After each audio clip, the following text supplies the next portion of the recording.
আসসালামু আলাইকুম। সঠিক নিয়মে কিভাবে সেগুন কাঠের দরজার মধ্যে ন্যাচারাল কাঠ কালার লেকার পালিশ করতে হয় এবং কি কি রং লাগে এই বিষয় নিয়ে আজকের ভিডিওটা। তো ভিডিওটা সবাই না টেনে শেষ পর্যন্ত দেখবেন। শুরুতেই যেটা করতে হবে, 120 নতুন পেপার দিয়ে ভালো করে নকশা এবং পুরো দরজাটাকে ভালো করে ঘষে নিতে হবে। ভালো করে না ঘষালে কিন্তু ফিনিশিংটা ভালো আসবে না, তাই ভালোভাবে ঘষাতে হবে। ঘষানোর পর আপনারা পুটিন মারবেন।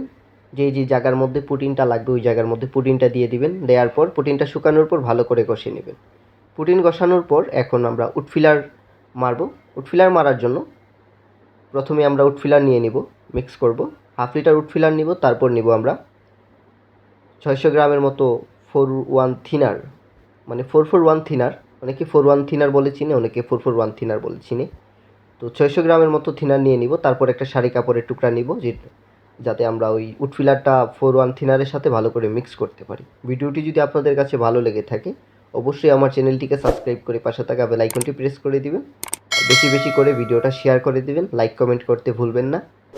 আর অবশ্যই কমেন্টে জানাবেন আজকের এই ভিডিওটা দেখে আপনাদের কতটুকু উপকার হলো, আমি কতটুকু উপকার করতে পারলাম ন্যাচারাল লেকার পালিশের সম্পর্কে। বেশি বেশি করে শেয়ার করে দিবেন। তো ভালো করে উডফিলার মিক্স করার পর আপনারা এই কাঠের দরজাটার মধ্যে মারবেন উডফিলারটা। তার আগে অবশ্যই সুতি তেনার সাহায্যে ভালো করে পরিষ্কার করে নেবেন। পরিষ্কার না করলে কিন্তু ময়লা থেকে যাবে।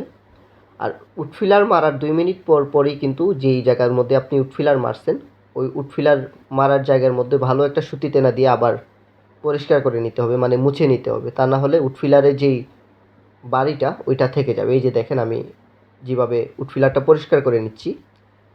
মূলত উডফিলারটা মারা হচ্ছে কাঠের চুইসগুলা ভরে যাওয়ার জন্য, আর কাঠের যে মেইন কালারটা ওইটা আসার জন্য ঘষানো হয়েছে, প্লাস পুটিন মারা হয়েছে। তার জন্য কি কাঠটা একটু সাদা দেখাচ্ছে। অরিজিনাল যাতে সেগুনের কালারটা চলে আসে তাই আমি ন্যাচারাল উডফিলার মারলাম। তো উডফিলারটা মারার পরপরই, মানে 2 মিনিট পরপরই আপনারা যেই জায়গার মধ্যে উডফিলারটা মারবেন ওই উডফিলারটা মোছা দিয়ে দিবেন, পরিষ্কার করে নেবেন। তা না হলে আপনারা যেভাবে উডফিলারটা মারবেন ওই জায়গার মধ্যে একটা বাড়ি থেকে যাবে, উডফিলারের দাগ থেকে যাবে। ওই দাগটা যদি থেকে যায় তাহলে আপনাদের কালার ফিনিশিং করতে অসুবিধা হবে, মানে সেই রকমের আর কি সৌন্দর্যটা আসবে না, একটু বিচ্ছিরি দেখা যাবে। তাই অবশ্যই আপনারা ভালো করে পরিষ্কার করে নেবেন। ভিডিওটা বেশি বেশি করে শেয়ার করবেন। অবশ্যই কমেন্টে জানাবেন কে কোথায় থেকে দেখতেছেন এবং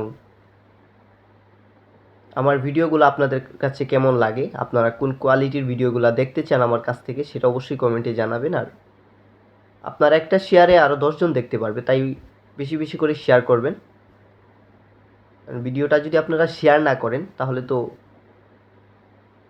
কেউ দেখতে পারবে না, কেউ বুঝতেও পারবে না। সব কিছুই আপনাদের উপর, আপনারা যত বেশি শেয়ার করে দিবেন তত বেশি মানুষ দেখতে পারবে।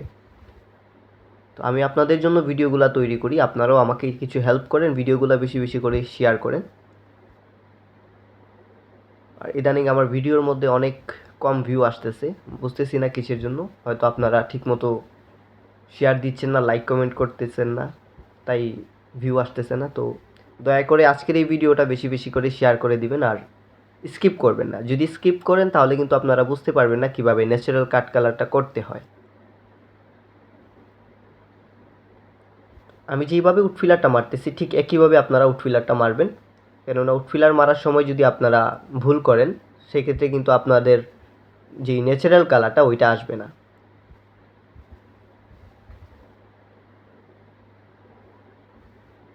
তো দেখতে থাকুন আমি কীভাবে উডফিলারটা মারা শেষ করি, আর সব কিছু বলে দেব কীভাবে সিলার মারতে হবে, কীভাবে সিলারটা মিক্স করতে হবে এবং কীরকমভাবে কালার করলে ন্যাচারাল কালারটা আসে সেটা অবশ্যই বলে দিব। তো ভিডিওটা সবাই না টেনে দেখতে হবে। দেখতে থাকুন কীভাবে উডফিলারটা মারতে হয়।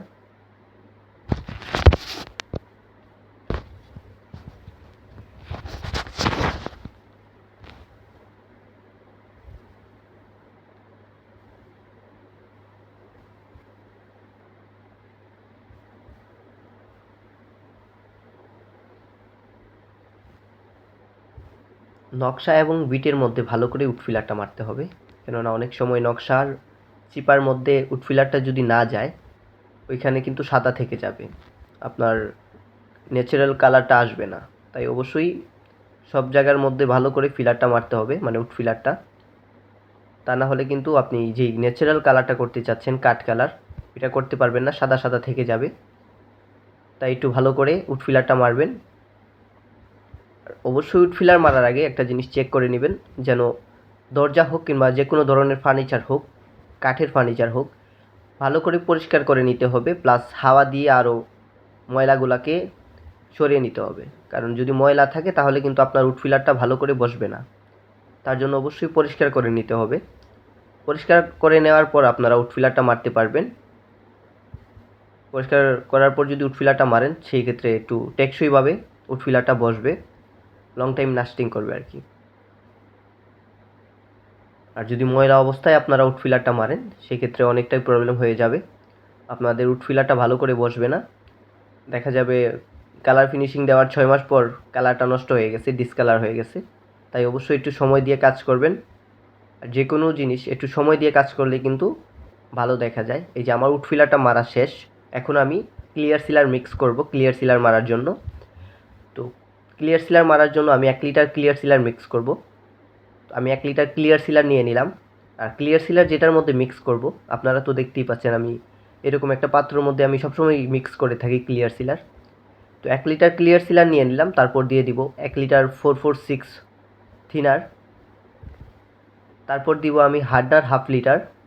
1 লিটার ক্লিয়ার সিলারের সাথে 1 litre 446 thinner, half litre hardener, সব কিছু ঠিকঠাক মতো দেওয়ার পর আপনারা ভালো করে মিক্স করে নেবেন, যাতে ক্লিয়ার সিলারটা ভালো করে মিক্স হয়ে যায়। মিক্স হয়ে যাওয়ার পর অবশ্যই ক্লিয়ার সিলারটাকে ছেঁকে নেবেন আগে। ছেঁকে নেওয়ার পর আপনারা সিলারটা মারবেন। আর সিলারটা যখন মারবেন, প্রথমে নকশা এবং সাইটের যে বিটগুলা থাকবে ওইটাকে ভালো করে মারতে হবে। তা না হলে কিন্তু অনেক সময় ফিনিশিংটা আসে না, নকশার মধ্যে চুইস থেকে যায়, সাইটের বিটের মধ্যেও চুইস থেকে যায়, সিলাটা ভালো করে পড়ে না। তার জন্য আগে অবশ্যই প্লেনটা মারার আগে সাইড এবং নকশার চিপা চাপার মধ্যে আগে মারতে হবে ভালো করে। আর সিলারটা মারতে হবে 3 বারের মতো, যেহেতু কাঠের দরজা তাই ক্লিয়ার সিলারটা 3 বার মারতে হবে। ন্যাচারাল কালার হবে তো তাই 3 বার মারতে হবে। আর যদি অন্যান্য কালার হতো, ন্যাচারাল কালার না হয়ে যদি তেঁতুল বিচি কালার হতো, 2 বার ক্লিয়ার সিলার মারলেও চলতো, কারণ ব্রাউন সিলার মারা হবে ক্লিয়ার সিলার মারার পর। তো এটার মধ্যে তো আর ব্রাউন সিলার মারবেন না, ন্যাচারাল কালার করতে গেলে কিন্তু ব্রাউন সিলার মারা হয় না।